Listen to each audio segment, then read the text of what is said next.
सो hey guys, good morning. तो एक चीज़ दिखाना है आप लोगों को। कल यहाँ पे इतना ज़्यादा बारिश हुआ, इतना ज़्यादा बारिश हुआ, पूरा शाम से स्टार्ट हुआ है बारिश और रात को जाके रुका है। मतलब पूरा हैवी बारिश था और उसके साथ साइक्लोन भी आया है। तो साइक्लोन आने के बाद क्या हुआ है दिखाती हूँ आपको। हमें तो इतना डर लग गया था, हम घर के अंदर थे, हम मतलब मैं मम्मी पापा सब। फिर भी ऐसे हवा आ रहा था कि ऐसा लग रहा था कि हमारे घर का जो छत है ना, जो टीन का छत है ना, उसको उड़ा के लेके जाएगा, ऐसा हो रहा था वो। तो दिखाती हूँ क्या क्या करके गया ये साइक्लोन। तो ये जो हमारा बाउंड्री है ना, ये लगाया था हमने, तो इसको पूरा ऐसा करके गया। उल्टा पुल्टा पता नहीं, जो उसको करने का मन किया साइक्लोन को वही करके गया। और दो रबड़ का पेड़ को उसने मतलब निकाल ही दिया, पूरा मिट्टी से निकाल दिया।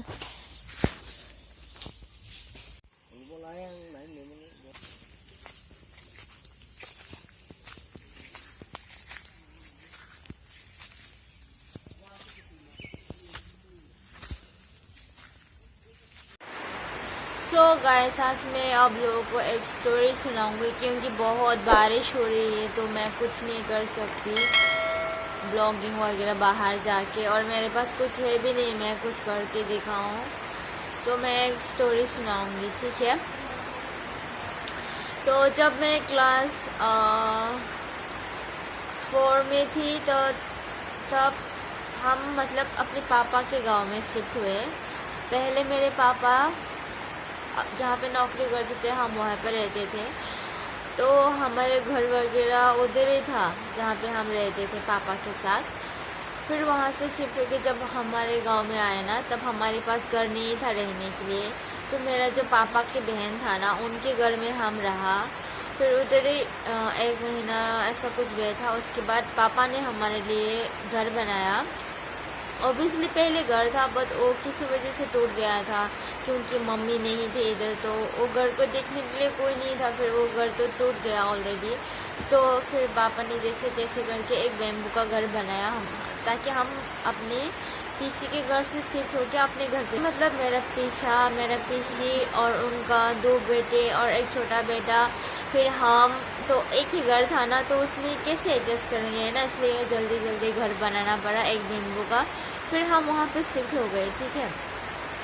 फिर वहाँ पे शिफ्ट होने के बाद अभी जहाँ पे मैं रह रही हूँ ना, ये रूम नहीं है, दूसरा जो हमारा मिट्टी का घर है ना, आपने देखा होगा अगर आप मेरा ब्लॉग वगैरह देखते होंगे, तो वो बनाया था। बट जो ऊट के साथ 3 फीट करके बनाते हैं, वैसे परमानेंट छत नहीं था हमारे पास। तो पापा ने खाली बैम्बू डाल के उस पर ऐसे रहने के लायक करके छत बना दिया था, टेम्परेरी रहने के लिए। क्योंकि हमारे पास पैसा भी नहीं था तब, तो हम उसको परमानेंट ठीक नहीं करवा सकते। खाली मिट्टी का घर बना दिया, दीवार, और ऊपर से टेम्परेरी ऐसे छत बना दिया। बहुत ज़्यादा बारिश होती थी और उसके साथ साथ हवा भी आता था और साइक्लोन टाइप का ऐसा तो आना ही आना था। तो ऐसा बहुत बार हुआ है कि हमारा छत ना उड़ा के लेके गया। फिर हमको रहने के लिए जगह नहीं था, तो हम अपने अंकल आंटी के घर पे जाके रहना पड़ता था।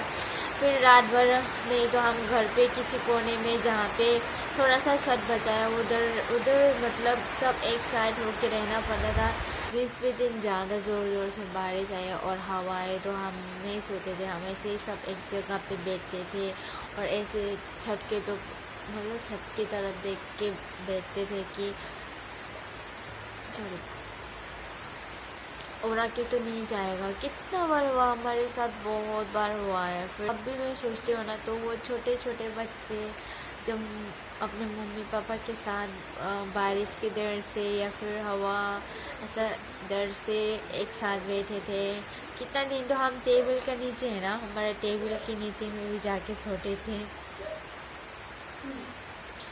क्योंकि रोज़ रोज़ दूसरों के घर में आप भाग के तो नहीं जा सकते ना। और ऐसे भी सिचुएशन होता है कि वो सब उड़ा के लेके गया है, और उड़ा के लेके जाने के बाद भी वो ख़त्म नहीं होता है ना वो साइक्लोन। तो फिर आप कैसे जाओगे दूसरों के घर में? सो आपको एक घर के कोने में एक सेफ जगह ढूंढना पड़ता है और आपको वहीं पे सेफली रहना पड़ता है।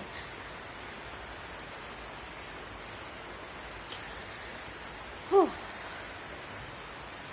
मैं ही इमोशनल हो गई थोड़ा बहुत अपनी स्टोरी बोल के।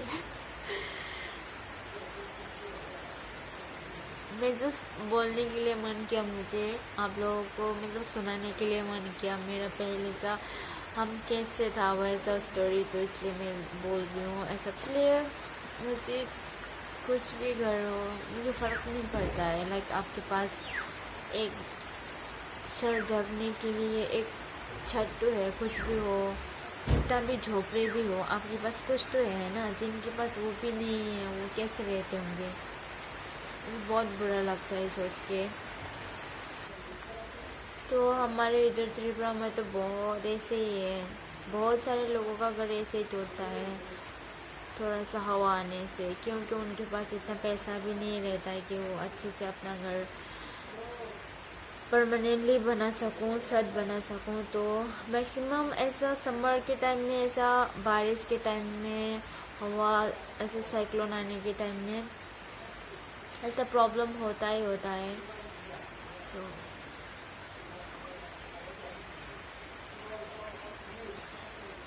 सोल्यूशन क्या होगा? अगर सोल्यूशन होगा तो वो तो अगर गवर्नमेंट से किसी ने हाउस दे दिया तो वो अच्छी बात है, नहीं तो अगर खुद के पास इतना पैसा भी नहीं, नौकरी भी नहीं, तो खुद कैसे बना सकेगा?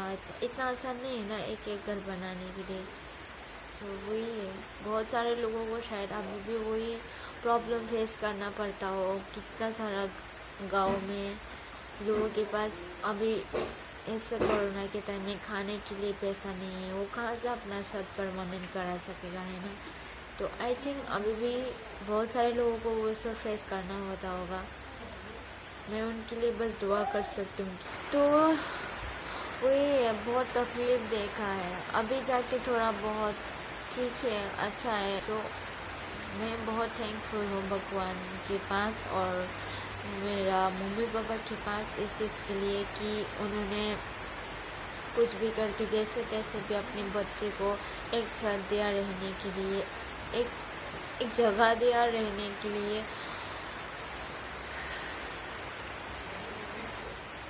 सो ये हमारा स्टोरी पहले का।